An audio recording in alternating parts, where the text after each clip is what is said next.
ఒక ద్రాక్ష తోటలో అంజూరపు చెట్టు నాటాడు. తోట యజమాని వచ్చాడంట, ఎందుకయ్యా ఇది? మిగిలిన ద్రాక్ష చెట్టు అల్లుకోకుండా ముందుకు పోకుండా ఇది అడ్డంగా ఉంది, ఇది ఫలించడం లేదు, నరికేయ అన్నాడట. 3 సంవత్సరాలు పెంచిన చెట్టును ఒక్క నిమిషంలో కొట్టేయచ్చు, గొడవలు తీసుకుని కొడితే.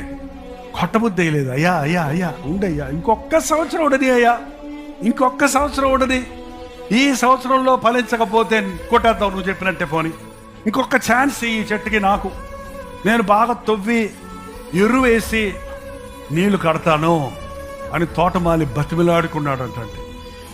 మనలో చాలా చెట్లు మనం ఎప్పుడో నరికివేయబడాల్సిందే, కానీ మన పక్షంలో తండ్రి కుడి పార్శ్వాన కూర్చున్న ప్రభువు నేను రక్తం చిందించిన వ్యక్తులలో ఇతను కూడా ఉన్నాడు, ఈ వ్యక్తిని కూడా నేను ప్రేమిస్తున్నాను, ఏ ఒక్కడు నశించడం ఇష్టం లేదు. చాలా మంది ఉన్నారు, నాకు 99 మంది ఉన్నారు, కానీ ఒక్కడు కూడా తప్పిపోవడానికి లేదు.